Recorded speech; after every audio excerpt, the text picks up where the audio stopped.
buenas tardes. Parte de la agenda de este evento, pues a mí me encomendaron pues que en esta media hora inicial habláramos un poco sobre este tema de com- comprender, ¿verdad? Al final las implicaciones de la construcción, la edificación sostenible. Por eso pues el título de Unificando el lenguaje de la construcción sostenible en Guatemala. Eh, y bueno, pues al final creo que si todos los que estamos acá presentes es porque tenemos ahí eh, no solo un rol importante, digamos, para lograr pues esta parte de unificar el lenguaje de construir sostenible y que esta pues al final sea la única forma en la que construyamos de aquí en adelante en Guatemala. Em, Sino pues porque también creemos en eso, ¿no? Yo creo que eso pues creo que lo tenemos todo en común. Quisiera iniciar pues presentando un poco al GGBC para quienes no nos conocen, quienes ya pues me conocen, eh, seguramente pues también ya conocerán un poco más de la organización, pero bueno, el Guatemala Green Building Council o Consejo de Construcción Sostenible de Guatemala es una organización no lucrativa que nos dedicamos a promover prácticas de sostenibilidad en el sector de la edificación. Somos parte de una red global de GBCs establecidos alrededor del mundo. Hay más de 75. Así como hay Guatemala GBC, existe el Estados Unidos GBC, Canadá GBC, en Latinoamérica está el Panamá GBC, El Salvador GBC, Sudamérica está el Consejo Colombiano de Construcción Sostenible que estuvo participando con nosotros. En Europa pues también hay diversos GBCs. Y bueno, nosotros conformamos obviamente esta parte de la red de las Américas y que en muchos sentidos pues ha sido una ventaja aprender pues de aquellos países que ya llevan más años de avance en temas de edificación sostenible aplicado pues a todo lo que conocemos como sector construcción, que ya no es solo la parte de cómo diseñamos y construimos las edificaciones, ¿verdad? Sino es las comunidades en las que estas edificaciones y ciudades pues en las que estas edificaciones se concentran, el cómo lo operamos, también cómo vivimos al final estos espacios, un tema de calidad de vida que al final pues todo abarca todo el ciclo de vida de la construcción, ¿no? Y siempre alineado pues estos objetivos del World Green Building Council o el Consejo Mundial eh, con estos ejes de acción por el clima, materiales y circularidad y salud y bienestar, que si se dan cuenta pues ha sido mucho de lo que se ha tratado al final en estas conversaciones en estos 2 días. Y bueno, la razón por la que creo yo que todos estamos reunidos es porque identificamos al final, ¿verdad? O reconocemos esta parte del sector de edificación como el mayor emisor de CO2 a comparación de otros sectores. Y es que usualmente asociamos a la industria, ¿no? El típico dibujo en la primaria de la chimeneita echando humo, ¿verdad?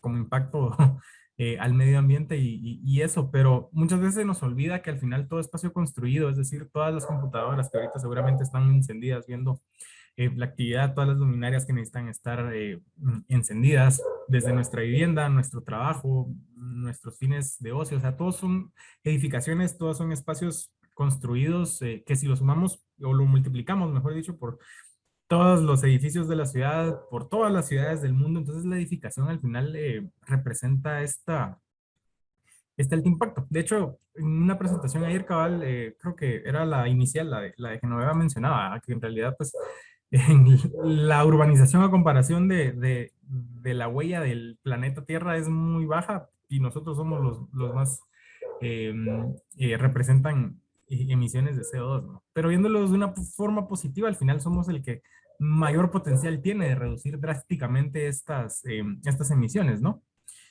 Em, y nuevamente, pues este impacto de la construcción, o sea, si lo comparamos con otras industrias, la construcción representa el consumo del 12% de agua disponible a comparación de otros tipos de industrias, genera el 39% de las emisiones de CO2, genera el 65% de los desechos. Y aquí nuevamente, pues no estoy hablando solo del diseño y la construcción, sino pongamos a pensar todo lo que nosotros desechamos desde nuestras casas, desde nuestros trabajos y toda esa parte operativa. Al final se vuelve también un tema bastante humano, ¿no? Y representamos el 71% del consumo energético. Ahora, no voy a ahondar mucho en esta parte porque ya creo que otras personas anteriormente pues ya lo han explicado, pero creo que si estamos acá pues es por esta parte, güey. O sea, esta responsabilidad que como Guatemala tenemos como firmante de los acuerdos de París al cumplimiento pues de esas contribuciones determinadas a nivel nacional, ¿no? Y lo que quiero resaltar para que empecemos pues a pensar, digamos, en esta parte del lenguaje de construcción sostenible y esta parte de medir los desempeños, y es que parte de estos compromisos requieren de esta comunicación y mantener sucesivas estas metas de contribución, ¿no? Y para que eso se logre, pues definitivamente tienen que haber indicadores y tienen que haber data, pues que respalde cuál es no solo el impacto de la construcción también, sino aquellas acciones que al final generan cierto beneficio, ¿no? Em, los objetivos de desarrollo sostenible, pues desde el 2015, que también la ONU pues presenta en Asamblea General como ruta para alcanzar un desarrollo sostenible, se vuelve una herramienta también con la cual sí nos sentamos a ver más allá de los objetivos, sino las metas que estos objetivos plantean y sobre todo los indicadores que estas metas sugieren para la comprobación. Pues obviamente el desarrollo sostenible vemos que las edificaciones tienen un alto potencial en distintas aristas y en distintos objetivos de estos, ¿no? Entonces, por una parte, pues obviamente está la economía, ¿verdad? La cantidad de empleo que puede generar el sector construcción, pero también está la parte de ese incentivo a economías verdes, economías más circulares, a nuevos modelos de negocio, ¿no? En la parte de el cambio, pues, combatir el cambio climático, pues obviamente la edificación representa cierto impacto asociado a los elementos naturales, pero lo que hemos observado es que de hacerlos de una forma correcta, eh, se puede contribuir obviamente, pues esa conservación de los recursos de materia prima, la vida misma, naturaleza y todos los servicios ecosistémicos que nos da. Y para la población también, ¿no? Porque la edificación sostenible busca también proveer una mejor calidad de vida desde la calidad del aire, desde acceso al agua, al saneamiento, y calidad de los espacios interiores, que también se asocia mucho a estos objetivos. Y algo pues que a mí me gusta decir siempre es que la solución de los problemas de las ciudades modernas muchas veces radica en la edificación sostenible. Si hacemos las cosas eh, bien, eh, de una u otra forma, pues también va facilitando pues ciertos retos que las ciudades van teniendo. Y bueno, pues en ese sentido y también para transmitir el mensaje y generar tanto datos, pero también programas que localmente incentiven el tema de construcción sostenible. El GGBC ha desarrollado varias herramientas técnicas, una de estas y pues la que también mayor fuerza ha tenido este último año, pues es el sistema de certificación Casa Guatemala, donde pues ya tenemos varios proyectos en pipeline y varios también proyectos que han mostrado cierto interés, ¿verdad? Siempre pues hay veces que pasa, ¿no? Que el desconocimiento muchas veces a veces nos hace para atrás, pero parte de eso pues es transmitir al final también estas iniciativas, ideas y ver que construir sostenible pues no es algo marciano, ¿verdad? Es simplemente usar lógica en las decisiones que tomamos. Em, y entre otras, pues también tenemos una guía específicamente para mitigación ambiental durante el proceso constructivo. El año pasado, pues trabajamos en una herramienta de balance hídrico para calcular el impacto asociado al consumo de agua, pero también al balance, ¿no? Ok, bueno, hay cierta agua de lluvia, ¿cómo puedo compensarlo? ¿Qué significa eso para el proyecto? Y que también pues pueda funcionar para no solo tomar decisiones dentro del proyecto, ¿verdad? Sino empezar a comunicar, pues que al final son prácticas que de una u otra forma pues tienen que hacer lógica, ¿no? Sí, y de hecho pues para quienes estuvieron en esta misma plática, perdón, en la mañana, en donde cerraba Alejandro Rivera, él de una u otra forma decía, ¿va? Al final que no es tanto de salvar el planeta Tierra como tal, sino salvarnos nosotros como especie. Y bueno, ¿qué implica entonces construir sostenible? Ahí pues quisiera irme desde la definición de diccionario, le digo yo. Esta surge en 1987 en un informe de la Convención de Portland, o también llamado Nuestro Futuro en Común. Les invito a que lo vean, a que lo lean. Yo honestamente o sea, desde que conocí el concepto pasó mucho tiempo hasta que me senté a leerlo y bueno, ahí creo que está toda la lógica detrás en un lenguaje súper entendible y que es en donde se define el concepto de desarrollo sostenible como la capacidad de satisfacer las necesidades del presente sin comprometer la habilidad de generaciones futuras de satisfacer sus propias necesidades. Y esto es lo que hablábamos, aquí ni siquiera estamos hablando de una infraestructura per se, ¿no? Básicamente estamos hablando de mantener nuestra calidad de vida, ¿verdad? Y yo pongo el ejemplo siempre de que yo no soy padre, probablemente algunos de aquí presentes pues sean papás o sean mamás, pero si alguien no dejará mentir es que seguramente aquel discurso de nuestros papás previos y que seguramente es el que le transmitiremos a nuestros hijos es el de querer que uno tenga si no las mismas, tal vez mejores oportunidades que las que uno tuvo, ¿no? Y ahí es en donde podemos hacer la reflexión, bueno, si hablamos de generaciones futuras y de obras, básicamente poder salvarnos nosotros como especie humana, qué condiciones vamos a heredar, ¿no? Entonces, creo que ahí desde esa premisa y esa reflexión, pues empieza el tema de generar un desarrollo sostenible. Y ya posteriormente, en los años 90, pues vino un consultor y emprendedor que resumió básicamente pues este concepto de desarrollo sostenible y todo lo que estaba en esta comisión. Para trasladarlo a este modelo de desarrollo y un modelo de negocios, va planteando que al final entonces para que una solución sea sostenible, pues tiene que tener un balance entre esta responsabilidad medioambiental, al final es el tema de los recursos, ¿va? O sea, siempre uno piensa en edificación sostenible y automáticamente va a la parte ambiental. Y no, básicamente lo ambiental se debe dar per se, ¿no? Si queremos al final subsistir y preservar los recursos. Pero también está la parte de las personas. Al final somos seres humanos. Las edificaciones y todos los espacios construidos que hacemos son enfocadas a las personas. eh, y también la parte económica, ¿verdad? Esta parte de rentabilidad o factibilidad al final. Para englobarlo, pues a mí me gusta poner el ejemplo, pues, obviamente, pues una edificación tiene ciertos sistemas, ¿no? Que al final convergen y mejoran o ayudan o aportan, mejor dicho, a cada uno de estos tres pilares o la triple línea base, también como se le conoce.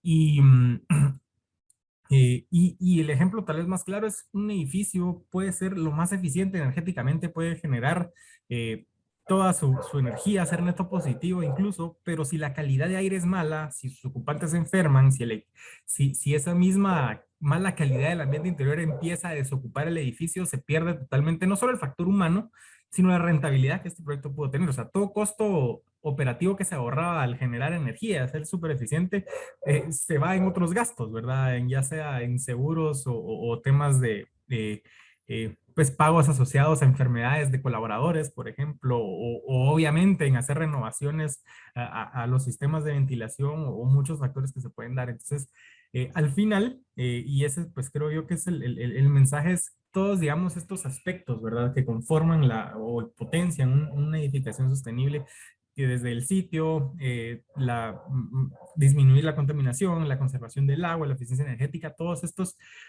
tienen que verse de una forma holística porque todos de una u otra forma se entrelazan entre sí. Entonces, si yo desarrollo bien el sitio, si yo analizo el clima, si yo planteo estrategias bioclimáticas, probablemente pues yo contribuya a reducir las temperaturas ambientales, reducir el efecto isla de calor. Eso, por ende, me va a generar una mejor eficiencia energética, ¿no? Y si tengo una mejor eficiencia energética, estoy contribuyendo a la descarbonización también y a reducir las contaminaciones. Si tengo nuevamente pues esta parte bioclimática, un manejo adecuado del solamiento, de la ventilación, de la calidad de aire, estaré también propiciando el confort humano y la calidad de vida de las personas que puedan vivir o usar el espacio al final, ¿no? Entonces, al final pues es ver estos puntos de interés, ¿no? En cómo converge cada uno para poder eh, tomar decisiones en base a una vista un poco más holística. Y en este sentido, pues eso era lo que quería platicar el día de hoy. Ahí con el apoyo pues, de la Municipalidad de Guatemala hay una iniciativa que surge en conjunto, pues es de tener esta guía para el diseño y construcción sostenible de edificaciones, ¿no? Que al final se vuelve una fuente de referencia y un catálogo, un compendio de distintas estrategias que cualquier proyecto, cualquier espacio o tipo de construcción puede seguir o poder medirse para poder buscar mejores oportunidades de un desarrollo más sostenible y que para el sector público pues también empiece a servir para trazar pues estas estrategias, ciertas líneas bases, ¿verdad? O ciertas metas y que creo que pues eso ha sido muy importante si vemos todos los ejemplos incluso que se han presentado a lo largo de estos 2, 3 días de conversaciones, es esta parte de las metas, ¿verdad? Las metas creo que son, o sea, primero que nada hay que trazarlas y apuntar pues a que estas se cumplan para que se hagan realidad. Y para irles pues enseñando pues ciertos abstractos de esta guía, o sea, primero que nada pues un tema educativo, ¿no? Y que trata de englobar pues estas estrategias que veíamos antes y cómo se van relacionando, ¿no? El tema, por ejemplo, del efecto isla de calor urbano, que ha sido una problemática pues en todas las ciudades por el aumento a la temperatura que esto ha surgido. Si estuvieron en la plática inicial nuevamente, en la de Genoveva, pues ella explicó muy bien qué es esta parte del efecto isla de calor. Para resumirlo, pues es esta variación de temperaturas en las zonas urbanas en comparación a las áreas naturales que surge obviamente, pues de toda la pavimentación que conlleva el tema de la edificación y el desarrollo de las ciudades como tal. Y bueno, digamos a nivel cuando empezamos a ver esta parte de cómo se empiezan a entrelazar ciertos aspectos, tenemos que, bueno, entonces si tenemos este exceso de paisaje sólido, empezamos a generar este efecto isla de calor. ¿Va? Este efecto isla de calor lo que hace es un aumento en la temperatura superficial, que era lo que se explicaba. Y esto pues probablemente por el aumento de temperatura superficial las zonas se vuelven más calurosas y de repente voy a necesitar mayor demanda energética para ventilación, ya sea pues ventiladores o aire acondicionado, ¿no? Pero no solo eso, digamos, este mismo exceso de paisaje sólido eh, aumenta la escorrentía pluvial, ¿no? Si lo comparamos a cuánto, digamos, se genera escorrentía pluvial en un área natural versus allá cuando tenemos un terreno con una huella densa de edificación, se genera más. Entonces, ahí pasa un efecto muy interesante porque el efecto de isla de calor altera la evapotranspiración, se llama, o para ponerlo en otras palabras un poco más simples, el aire acondicionado de nuestro planeta Tierra. Y entonces al alterarse ese acondicionamiento natural, se altera también la temporada de lluvia. Y por eso, pues hoy tenemos periodos de lluvia un poco más secas, pero con, o sea, un mes en donde debía llover no llovió, pero el mes siguiente llovió el doble de lo que debía haber llovido en realidad en esos 2 meses promedio, ¿no? Entonces, ese aumento de escorrentía pluvial al final requiere para las edificaciones, para las ciudades, primero el riesgo de temas de inundación por la sobrecarga que puede representar y sobre todo pues la necesidad de infraestructura para poder manejarlas. Pero si nos vamos a esta premisa pues de que al final la edificación sostenible puede llegar a apoyar eso, pues una edificación sostenible maneja bien el efecto de isla de calor, maneja bien la escorrentía pluvial y entonces las ciudades se pueden empezar a sentir también un poco más seguras en cuanto a estos aspectos, ¿no? Y bueno, nuevamente al final es un ciclo, pues cuando se altera la evapotranspiración, pues eso también aumenta la temperatura ambiente y la temperatura ambiente, pues aumenta la temperatura superficial y se va volviendo cíclico, ¿no? Eh, y al final, pues, ese tipo de cuestiones son las que se van a ir encontrando en este documento, pues, en el porqué a veces de las cosas. O sea, si yo tengo una edificación, yo tengo distintas rutas de estrategias que yo puedo seguir desde, ya sea terrazas jardín para reducir el efecto isla de calor, pero no solo la terraza jardín reduce el efecto isla de calor, también pues, hay ciertos materiales impermeabilizantes o pinturas que me ayudan con la reflexión solar, ¿no? La terraza jardín lo que sí da es una retención natural de la escorrentía pluvial. Entonces también empieza a dar un poco de lógica al desarrollador si en vez de construir tal vez un tanque de retención puede manejar la escorrentía pluvial de una forma natural. Creo que entonces ya tiene dos opciones, ¿no? Bueno, me voy por un tanque de retención que yo puedo utilizar o aprovechar el agua, o bueno, más factible tener una terraza jardinizada que retenga el agua de forma natural y disminuir ese impacto por retención de agua, ¿no? Otro tema muy importante, y aquí sí fue clave y que sí hay una línea base, pues es esta parte de la ordenanza municipal de artefactos ahorradores. Básicamente, pues nos dice que ya los artefactos no pueden pasar de este consumo. Y aquí la clave es, creo yo, al empezar a inculcar en el desarrollador a que tome en cuenta las especificaciones y el tema en este caso, pues, que los artefactos que va a instalar, le va a poder ser más fácil en el tiempo, pues, hacer ciertos cálculos asociados que hoy se hacen de manera voluntaria, sea por certificación o parte, digamos, de lo que nosotros planteamos en esta herramienta de balance hídrico, es empezar a determinar cuál es el verdadero consumo basado en su carga de ocupación y su tipo de proyecto. Y entonces, ¿cuál es el verdadero ahorro también? Entonces, ya no es lo mismo pensar, ¿verdad? O dimensionar la planta de tratamiento que necesitaba tal vez para sus 200 litros habitante al día, a que si ya está ahorrando el 50% de agua, ¿no?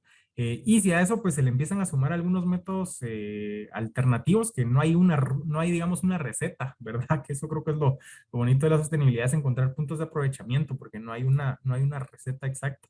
Pero ya empieza a ser más factible. Así hay ciertas aguas que se pueden tratar de una forma un poco más preliminar, entonces no la tengo que tratar toda en una sola planta de tratamiento. Y así pues puedo ir haciendo ese balance entre acciones y costos.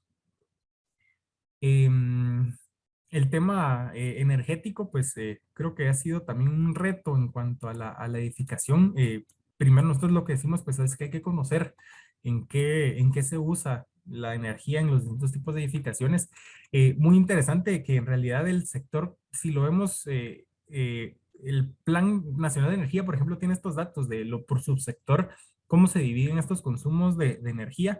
No se globalizan, digamos, como de construcción como tal, porque si ven, pues sí se divide como en sector residencial, en servicios, comercio y así, pero vemos que lo que sí se representaría, por ejemplo, el residencial y el comercio y servicios que nosotros interpretamos como sector construcción, ¿verdad?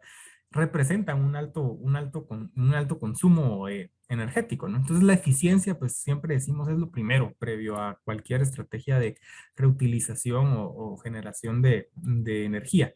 Si vemos, pues digamos, en cómo se usa, y estos pues son líneas bases, no, no dinámicas, digamos, sino son eso, líneas bases que vienen precisamente del IFC, del sistema de certificación EDGE. Vemos que mucho porcentaje, pues sí se destina a temas de enfriamiento, pues en estos espacios, ya sea comerciales o de oficinas. Y otro punto muy importante es el tema de iluminación. Por otra parte, en las viviendas, y que creo yo, pues que ahí es donde también entra la parte de la demanda y donde hay que empezar a mover ahí sí que al usuario final, es la calefacción de agua. Eso es lo que más representa consumo energético en las viviendas. Entonces, poder generar proyectos que lleven energía renovable para la calefacción de agua, pues creo que sería un beneficio increíble también para los usuarios finales.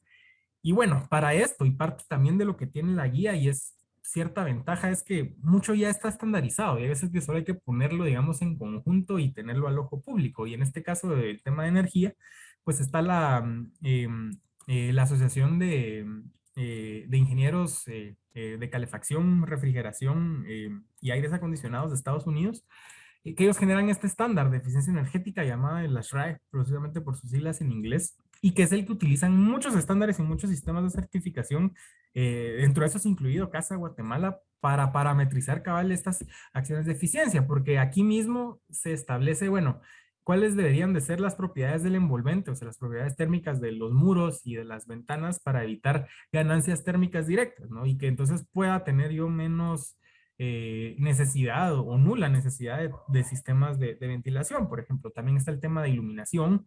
No es solo de yo cambio por bombillas LED y ya, sino esto ya lo que trae es estandarizado por el tipo de uso de espacio, cuál es la demanda energética que esos usos de espacio tienen, entonces cuál es el factor de eficiencia en relación a los watts que yo necesito pues consumir para la iluminación que yo necesito dar. Entonces, así se empieza a lograr este concepto de eficiencia.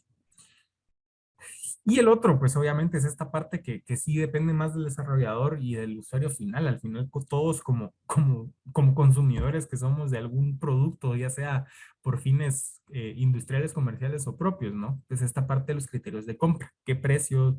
Que usualmente pues va al precio, la durabilidad, función y la disponibilidad, ¿no? Pero si a esto le empezamos a sumar más variables como la regionalidad, el ciclo de vida, si estos materiales tienen algún tipo de contenido reciclado, si son reciclables, por ejemplo, si tienen excesos de embalaje o empaque, o si tienen algún sello de garantía o algún sello de calidad, pues ya empezamos a sumar más factores a la ecuación y mayor también demanda o mayor oportunidad pues a que las empresas de productos pues se empiecen a alinear. Nosotros y parte de la guía, porque pues siempre están ciertos paradigmas en qué material es mejor, ¿no? Y usualmente uno ubica construcción sostenible o arquitectura verde con la casa de bambú y no per se, o sea, sí, el bambú es un material de alta renovabilidad y por ende pues puede ser más sostenible que no sé, que tal vez algún otro tipo de madera, pero hay ciertos, digamos, criterios que se pueden tomar, ¿verdad?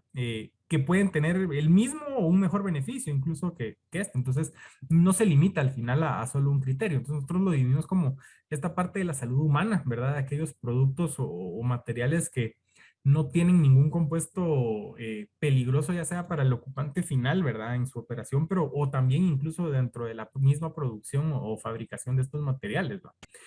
Materiales que ayudan a la descarbonización del sector, ¿verdad? Entonces ahí sí puede entrar el tema en material regional, no es lo mismo, el mismo impacto de transporte de un material que yo compro aquí que uno que yo tengo que traer de la China, por ejemplo, tengo que traer de Japón. También si es material recuperado, si tiene análisis de ciclo de vida o declaraciones de impacto ambiental que contribuyen al final a transparentar esta parte de descarbonización del sector, ¿no? También están criterios de materiales por la preservación de los recursos. Ahí sí puede entrar, por ejemplo, esta parte del bambú, ¿va? Pero obviamente pues no vamos si hablamos de construcción urbana, pues son un poco alocado que sea con bambú, pero hay otros criterios. Por ejemplo, hay maderas certificadas FSC, que lo que comunican es que son maderas que provienen de bosques manejados de una forma sostenible, ¿no? Aquí también entra si hay un material de rápida renovación, por ejemplo, o con algún tipo de contenido reciclado, que preserva la materia prima como tal. Entonces, así hay muchas y también hay normas y estandarizaciones que al final de una u otra forma transparentan los impactos de todos los que vimos, ¿va? Entonces, no existe solo un criterio, ¿verdad? Depende del enfoque al final y el beneficio que se busque para el edificio final. Y sobre todo, que al final ahí sí que ponernos un poco no solo en esa parte técnica, ¿no? Sino nosotros también como consumidores. Y es que al final los impulsores de tecnología asociada a construcción sostenible o en realidad asociada a la sostenibilidad o estos movimientos verdes, incluso si quieren ver así, son el cliente, la demanda del cliente el que lidera y mueve el mercado de cierta forma. Y después vienen incluso las regulaciones medioambientales. Entonces, es importante pues tener este juego de que también mientras más se busque demandar pues productos de sostenibilidad y las empresas pues empiecen también a generar más oferta en estos temas, pues también las regulaciones se tienen que ir volviendo un poco más estrictas para ir generando este efecto bola de nieve. Que al final pues nos lleve casi que del punto de sostenibilidad incluso a la regeneratividad, si ese fuera el sueño, ¿no? Y bueno, y aquí pues mencionar siempre pues que ya pues hay vigencia en el acuerdo gubernativo 146 2021 del tema de la clasificación de desechos. Y aquí yo decía en la mañana pues que no era enfocarse a las disposiciones al final que genera pues municipales este acuerdo, sino al compromiso al final que también adquirimos nosotros como ahí sí que ocupantes o básicamente lo que es pues los generadores de los residuos pues de todo lo que usamos y compramos, ¿no? Entonces desde ya pues tenemos ahí un compromiso a tener al menos una clasificación primaria, le llaman en el acuerdo, ¿no? Pero de aquí a 2 años pues ya vamos a tener que empezar a estar separando pues estos desechos con valor reciclable y que creo yo que algo que o que va a ayudar, mejor dicho, a despertar este mercado de reciclaje es que empecemos a valorizar esto no como desecho, sino como al final materia prima para algún otro tipo de uso, ¿verdad? Y creo yo pues que sí se va a despegar también un poco más esta parte. Y bueno, al final, pues siempre, y esto pues incluso viene en la guía, pues para mejorar no solo el tema energético, sino la calidad de ambiente interior, pues es esta parte de comprender verdaderamente pues las necesidades climáticas a las que estamos expuestos. Y esta es precisamente la carta climática de Ciudad de Guatemala que hicimos para la guía para precisamente identificar, ¿verdad? En realidad, básicamente el desarrollador tiene dos compromisos importantes, o cualquiera que diseñe o construya un edificio tiene dos compromisos muy importantes eh, que van más allá del el típico de, bueno, aquí pasa el sol y aquí pasan los vientos, ¿no? Sino eso ya lo sabemos cuando vemos un terreno. Casi que desde para quienes son arquitectos presentes, pues es lo primero, creo yo, que le enseñan a uno. Sino que esto nos dice, ¿verdad? O sea, cuáles son en realidad las prioridades. O sea, 70% del año en realidad vamos a necesitar de una protección solar directa. Entonces, bueno, si yo sé que mi sol, si mi sol pasa por acá y tengo una gran ventana, pues entonces darle un tratamiento apropiado. ¿Va? Y el otro tema es la ventilación. Entonces, lo mismo, si ya sabemos que los vientos pasan acá, pues yo puedo generar distintas estrategias que me ayuden a maximizar los flujos de vientos para depender menos, obviamente, de temas mecánicos y mantener más confort en los ocupantes. Para eso, pues también existen estándares, en este caso nuevamente es el ASHRAE, pero esta es otra versión del ASHRAE que se enfoca precisamente en esta parte de la calidad del ambiente interior, que ve este tema de ingresos de ventilación, pero también de las renovaciones de aire que se da eh, en el ambiente, ¿no? Y es parte de lo que la guía busca comunicar.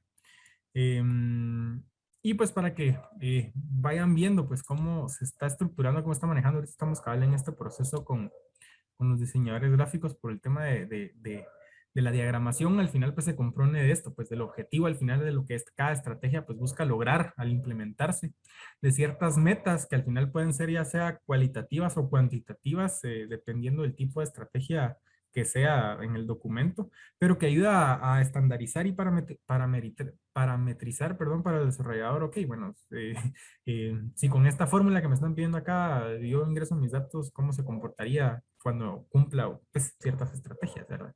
Y sobre todo la parte educativa que vemos muy importante. ¿Por qué es importante? Si no le damos cierto contexto a cuál es el beneficio al final que se queda del proyecto y cuál es el beneficio también para el ecosistema en el que este proyecto está, ya sea ecosistema natural o ecosistema urbano, pues también vemos que es muy importante comunicar esa parte para que estas acciones al final empiecen a cobrar una lógica y un sentido para quienes las van o deseamos pues que las vayan aplicando. Y bueno, pues ahí me quedo, estuve un minuto, me atrasé un minuto ahí de los 30 que tenía, pero pues muchas gracias, igual hay cualquier duda, pues ahí voy a estar yo siempre acompañándolos al final.